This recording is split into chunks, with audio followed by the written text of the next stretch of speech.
So thanks, Chris. Thanks a lot for this.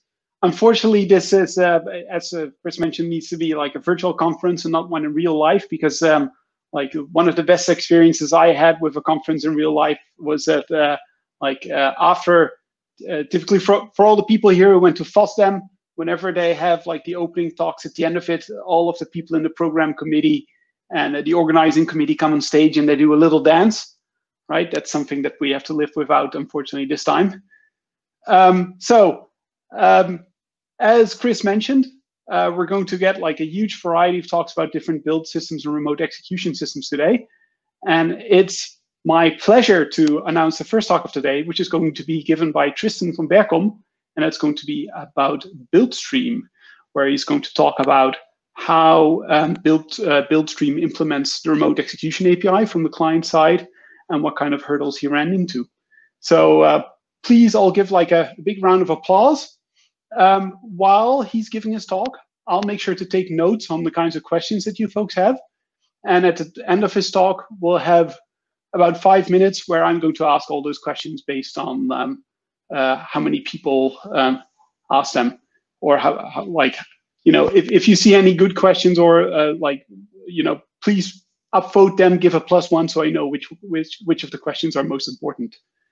So Tristan, off you go. This is my first online conference, and it's nice to see that you all made it. And I'm sorry that I didn't realize it was Hawaiian T-shirt day, so I might not be in the proper dress.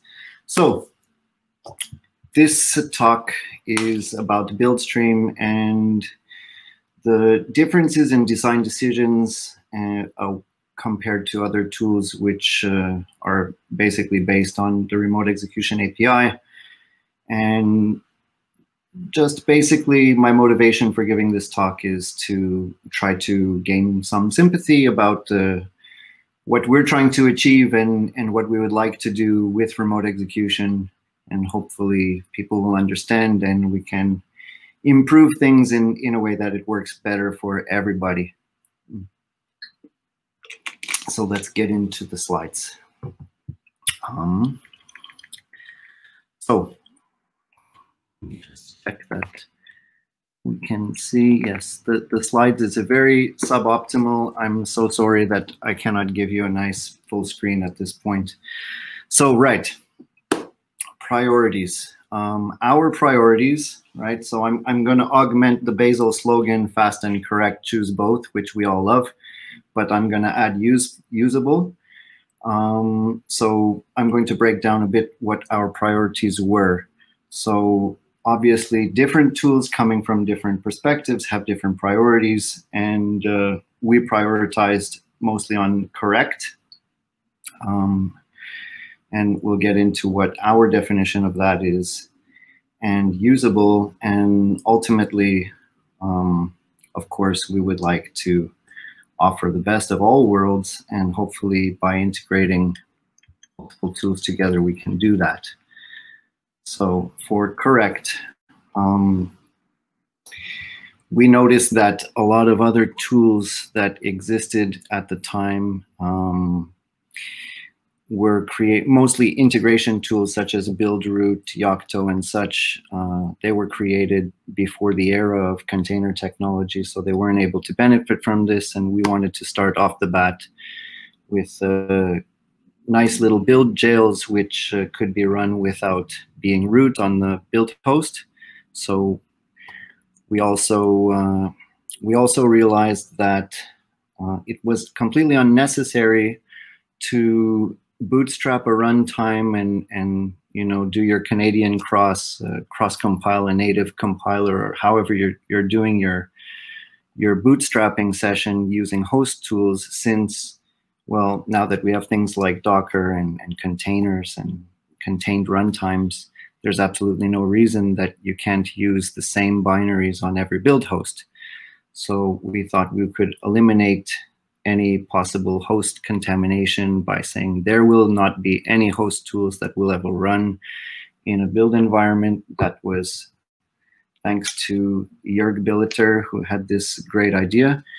Of course, like many other tools, we say there's no internet access, and We have a strict policy for addressing sources, tarballs with checksums, Git hashes, etc.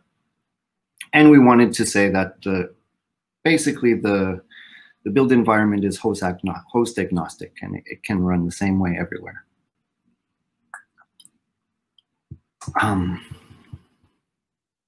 When we move on to usable, we have a whole other set of ideals. BuildStream should be easy to install, so anybody can use it. So in a sense, whatever is in your production environment, it's quite easy for a developer to go and take that same BuildStream project and build it on their laptop, or spin up a new GitLab instance or runner, and it will always work the same way no matter where, and it should be easy to install.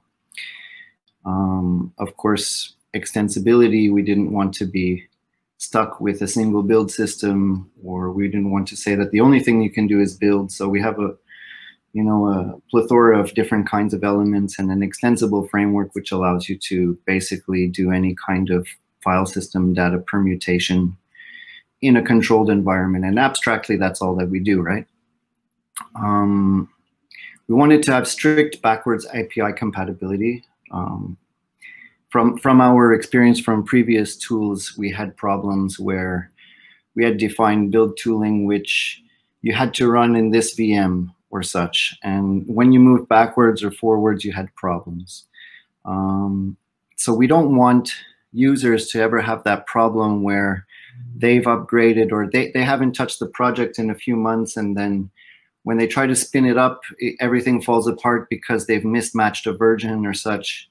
You really need to have this API stability if you want to have a user base that can actually flourish and grow, because otherwise people will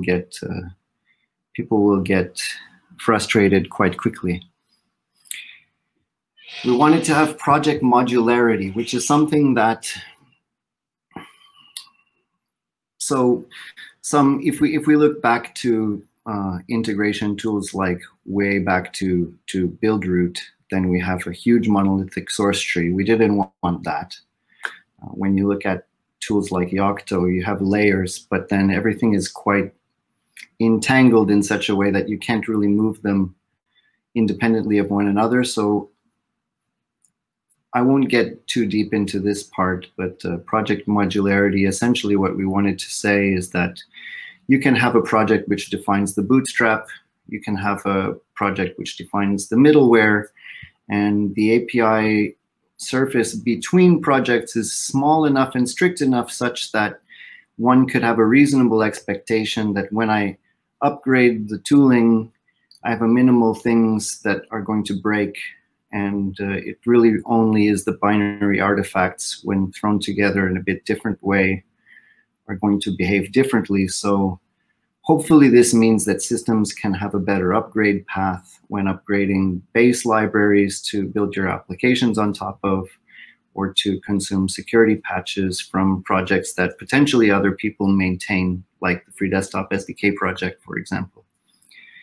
And of course, we wanted to, we defined that everything from the bootstrap to the system image, we wanted to say that you can build everything. So perhaps there's territory that we haven't seen, but we figured that if you can bootstrap a compiler and a runtime and a libc, and if you can output a system image, and you've done it all in this sandbox environment, and you pretty much covered all the ground. So potentially you can do anything in between.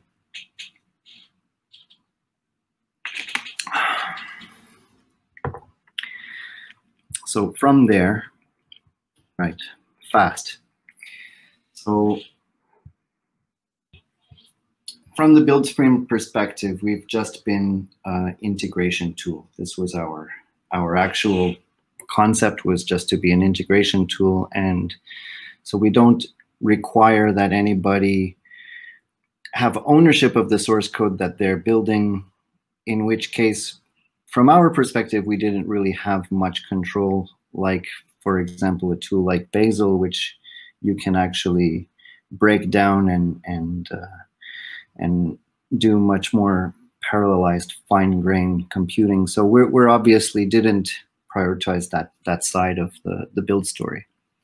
We wanted to basically make sure that, well, if you compare this to a traditional integration system, the things that we're adding for security and for determinism, like containers and staging the build dependencies independently for the build of every module, etc., we wanted to make sure that we introduced the least overhead possible. Of course, at the beginning, we were quite slow on the Python side, and we've improved a lot with the introduction of Python, and so the load process is much improved. So I would say that while we've succeeded in at least with the BuildStream 2 branch becoming fairly performant, we're nothing revolutionary. It was not a revolution in build performance, of course. So if we come back to our beaver here, essentially we thought, what if we could provide a tool which guarantees this determinism, allows the user to describe all input. So to say that everything that's going to be involved in the build is in this declarative YAML. Easy to install and upgrade, always backwards compatible. And allow the user to basically do anything within the sandbox. And essentially, we could have a project which I can say, well, I think I've done something that I can show now. I'm going to send you my project, and then you can just install BuildStream and it'll work. And then hopefully it will also work in 10 years and it will always just work, right? Which is essentially this reliability that we really wanted to have, and this determinism which we wanted to provide. So meanwhile, in a galaxy far away, this is a bit naive of me to say because I haven't been deeply involved, but let's just say that in my imagination, there has been another angle at the whole build problem, which is the Google Blaze folks, which evolved into Bazel, which said that, well, we can really get we can speed up our cycles because, let's face it, some people really have a lot of source code to build, and building everything, what we've learned is some people or some organizations can take days to build everything from scratch. And so cycle time is a real problem for a lot of people, not only in big data, but also even in the automotive industry, where you still have only, a fraction of the amount of time, but still a 3-hour build cycle, if you're not caching anything, can be very costly to an organization. So we've got two sides coming to this. Oh, and then we had Haggis, right? So once we got that far, we had BuildStream, and then one day, Sander, which I'm sure many of you know, came to visit us in Manchester, and of course, all important project decisions should be sealed with Haggis. So we had Haggis, and then there was a pitch of what benefits would BuildStream have to use remote execution API. And at that time, I have to say, we had not much of a clue what that would entail and what the deal was with remote execution, but let's trust Sanders taking us to somewhere nice. This was the bright future. Some of the points that we wanted to have was, of course, parallelize our builds across workers, because we had a system that you can run BuildStream in CI, but if you still just have BuildStream as such, we do have like a fair amount of parallelism if you say that every module can be built in parallel, but everything basically runs on the same machine. So of course, it would be nice to leverage a cloud and build things separately on separate machines. Also, we figured that, well, if you had a way to have a worker on a separate machine, there's no reason why you couldn't have workers in foreign architectures so that you could cross-compile or virtual cross-compile. Say, for example, you don't have those machines in separate architectures, and you could say, well, I'm just going to spin up a remote execution instance on my laptop, and then I can build for ARM right on my laptop, right? And without having, of course, all of that cross-compile stuff, right? Because I should make a parenthesis here.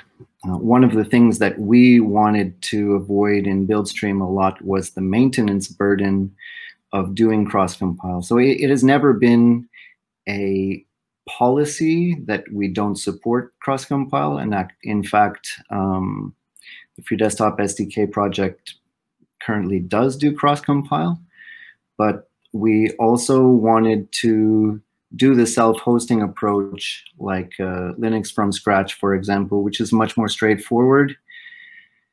And it reduces a lot of the friction that people have when they're trying to build for exotic architectures, such as you always find these many tiny little, almost insignificant patches that people are patching to upstream so that they compile well in a cross-compile environment. And we wanted to just cut out the middleman and say, well, for us, it's important that we don't have this maintenance burden when we build an OS. So it would be great if we had better virtualization or build machines that we can use to build what we want to build at all times.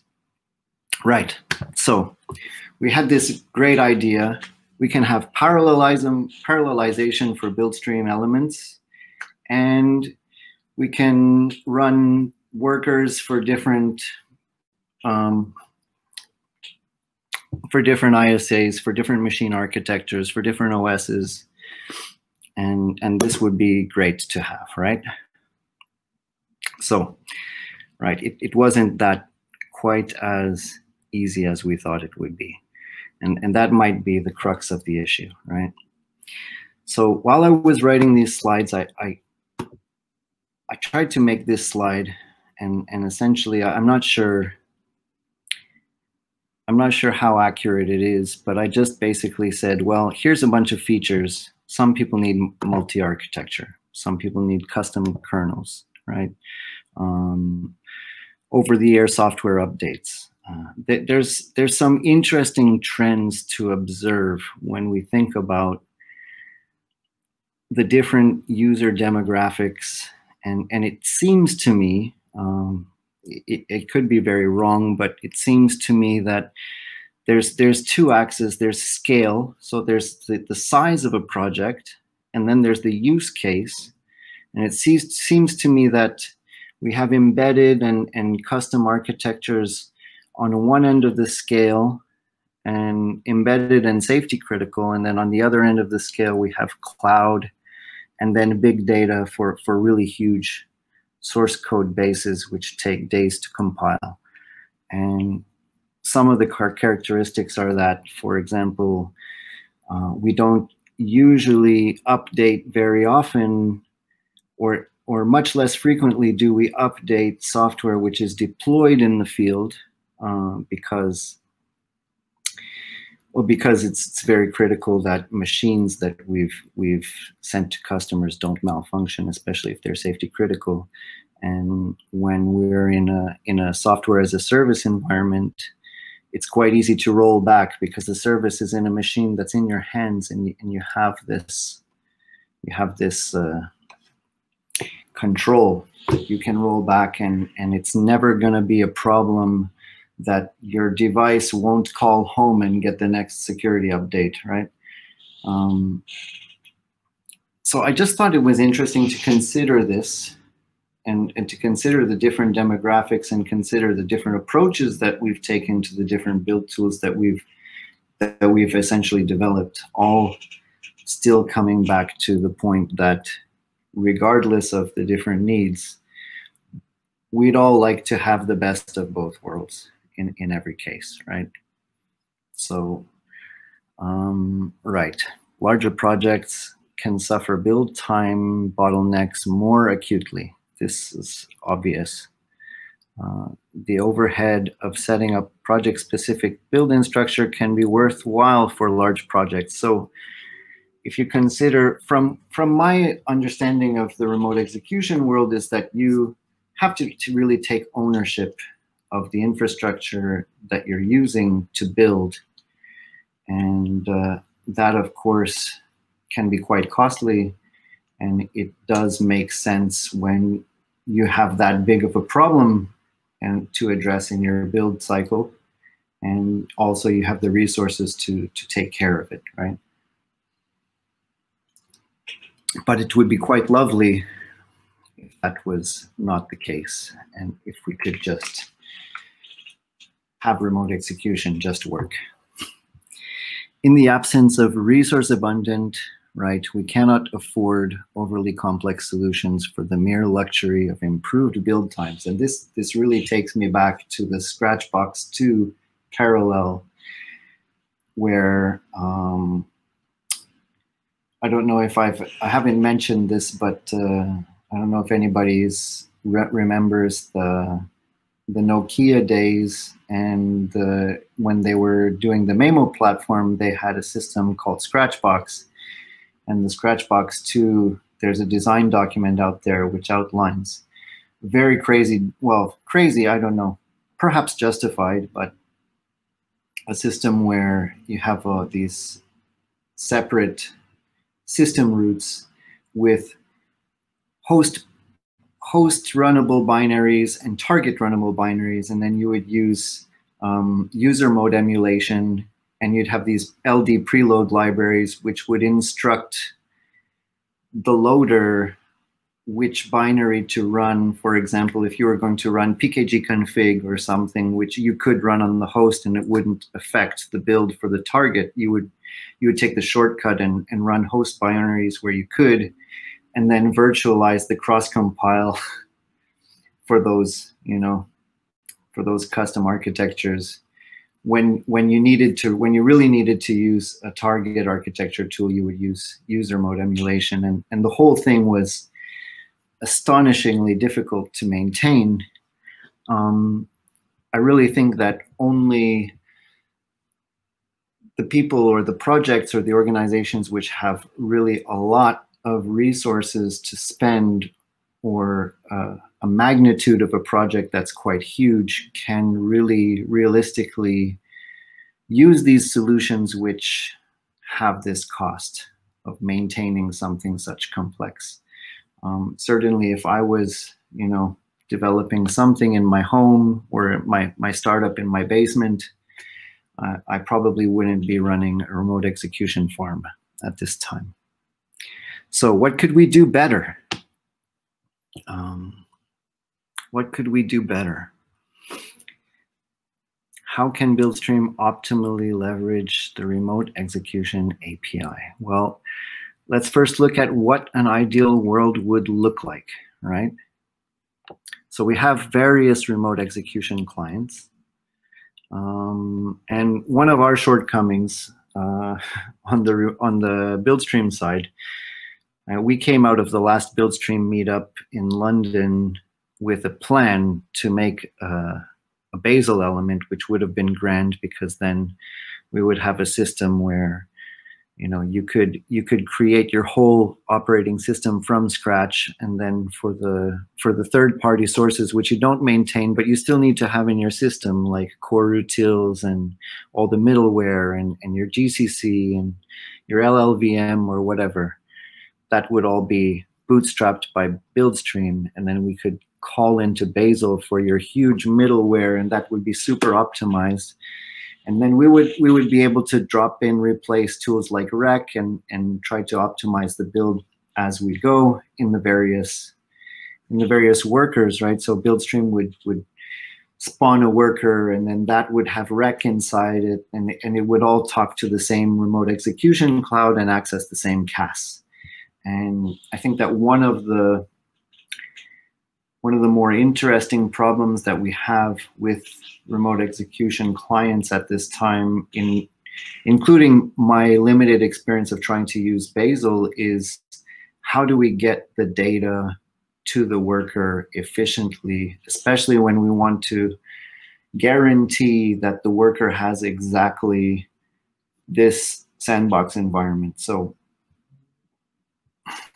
perhaps if you were to say that, okay, all my workers have this Docker image and they run this way, well, that's quite optimal, but then the project cannot say exactly what version of what library is going to be in that runner at the time that it builds something, right? So that needs some definitely more exploration. How can we, well, it needs more exploration, because I think even as far as my colleagues have experimented with it, it's still been difficult. And my understanding was the best ways were to use very lightweight Docker containers and to define dependencies at a very small granular level, so that hopefully after a few runs of your build, your workers, your CAS instances on your workers those caches have warmed up significantly, so that further builds start to really be optimized while still being correct, right? But it would be nice to have a full key in hand solution, which you didn't have to have multiple, tooling to put together in custom ways. You could really still use BuildStream to orchestrate your bootstrap and everything, and that would feed in automatically as your runtime environment for building things using Bazel, and all of that happening in your remote execution cluster. And that's not my area of expertise, but I would love to see it happen. So basically, right, essentially the same points I've been discussing here. Bootstrap the compiler with BuildStream, fast application space builds for the source code that's under your control, guaranteed isolated build environments, share the CAS for all of the different clients, and try to leverage the CAS as much as possible, because that's where we really gain. We really gain with our cache hits in the CAS. So the ideal world in terms of instruction set architecture. So here, essentially what I'm trying to say here is that it would be great, and I believe this is considered to be a solved problem, but so I've been told it's not really a solved problem, because from my recollection and recent research, the spec for remote execution suggests and recommends some of these platform properties and some standard names for these things, but apparently it's still not at a place where BuildStream can rely on these platform properties to be able to trust a worker on a remote execution cloud. I don't know what it means. I didn't want to think that perhaps BuildStream only works with BuildGrid, and maybe that's a livable solution, but I don't think that's what everybody wants. And I think that there are other reasons to want to be able to have the client have more control over what's happening on the execution cloud. And this is really the hardest part for us, because, well, why is this so fundamentally important? Part of it is because the worker is an implementation detail of the build service, i.e., if you're a client, if you're a user, at least if you're a BuildStream user, you create the BuildStream YAML, right? Even if you're a Bazel user or another user, then you would provide the Bazel build file, and you expect, I think it's logical to expect that, like, well, you give the tool the input and the tool does what you want it to do, right? And in this case, right, BuildStream does provide quite strong guarantees that everything to the letter will be deterministic. So the user cannot really be expected to implement the system, right? So I think at this point, we're still at an early stage where the users really need to have a hands-on approach to configuring their workers. And also what I've heard is some people are using custom platform properties in order to like select, I'm going to use my approach because I know that these builders are used for that project, so I'll use a word, and then I'm going to match workers on my remote execution cloud to match with this project, and then things work, but everything is still not quite, the user needs to play a part in this, right? And essentially, BuildStream needs to be able to know what happens and control what happens in the sandbox. And it doesn't necessarily mean that, of course, it doesn't mean that a remote execution cluster needs to be able to offer any kind of ISA. But we need to be able to have an error that says, no, I don't have any ARch64 workers, right? I only have these workers, right? And nothing's available for this build. If we don't standardize on that, then, well, we're not really getting anywhere, or we need to still have, BuildStream still needs to have custom solutions in order to be able to make guarantees. But I think that there are other use cases here which can benefit from the same requirements that BuildStream basically has. So another aspect, what is an ideal world? So essentially, BuildStream I can run on my laptop. I can run it in Jenkins. I can run it on GitLab.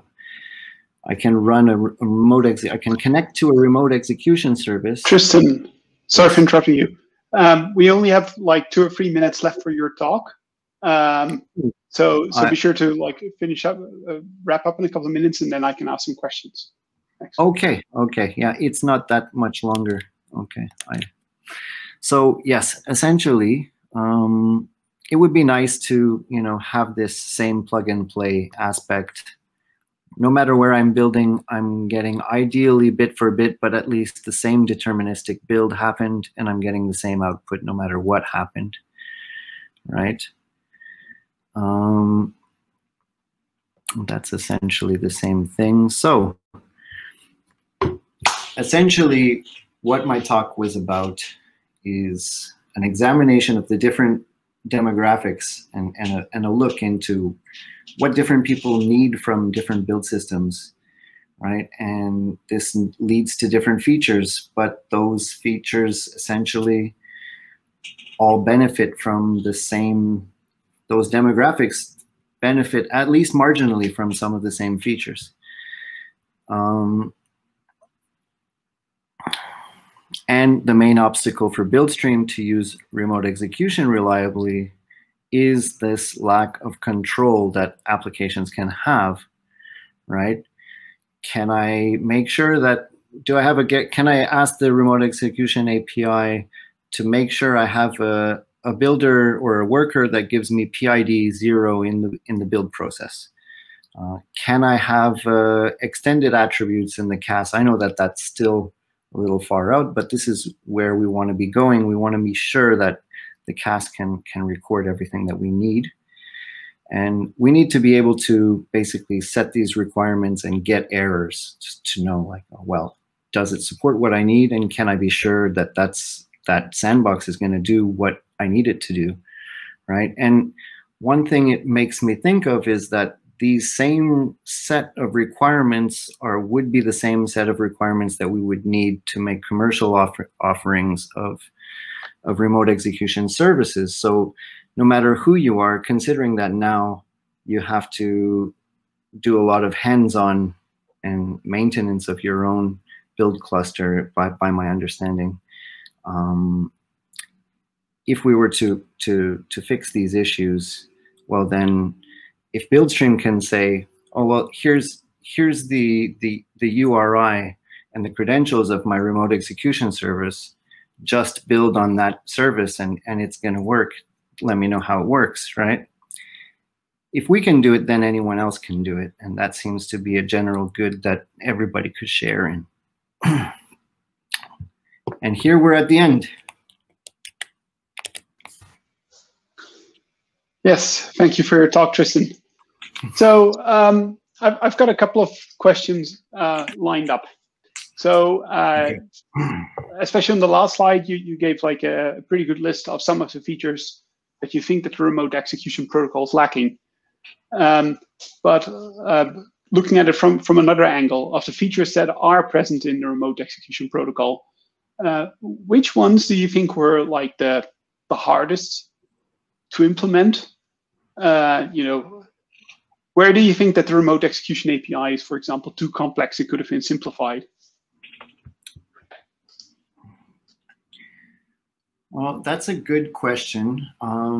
I don't think I have a perfect answer. The thing is, over the years, things have improved a bit. So there's been a lot of like file by file or batch calls that we've had to adapt to.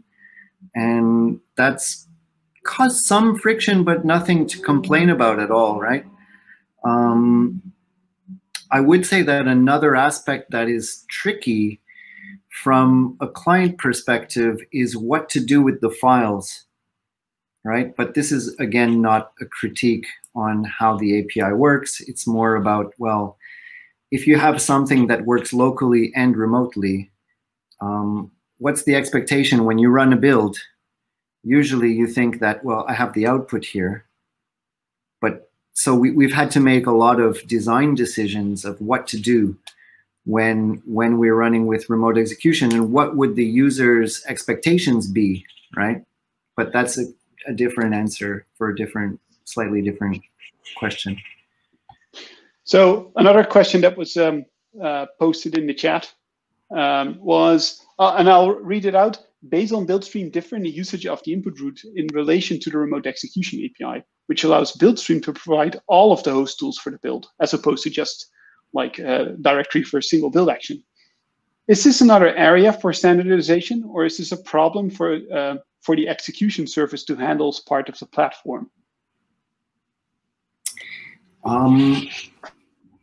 So from my understanding of a recent enough conversation, or a conversation from a few weeks ago with Christopher Fang, who was in the intro here, my understanding was that it was possible to provide all of the input route through the current API.